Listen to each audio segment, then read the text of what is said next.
तुम्हारे माथे पर तो गौ हत्या का कलंक लगा हुआ है। क्योंकि जो सरकार बनाई वो किसने बनाई? हमने बनाई ना, हमने वोट दिया ना। तो अब अगर सरकार गाय काट रही है तो उस व्यक्ति को भी पाप लगेगा कि नहीं लगेगा जिसने वोट दिया? और आप जानते हैं बीफ एक्सपोर्ट में हम कहाँ खड़े हैं आज? बिल्कुल प्रथम स्थान पर पहुंचने वाले हैं।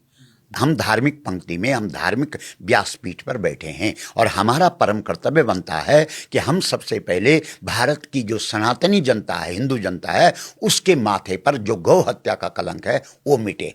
और वो गौ हत्या का कलंक तभी मिट सकता है क्योंकि हम समझा रहे हैं लोगों को कि भाई तुमने वोट दिया, तुम्हारे वोट से सरकार बनी, सरकार ने गौ हत्या की, तो पाप तुमको भी लगा कि नहीं? क्योंकि समर्थन तो तुमने किया है।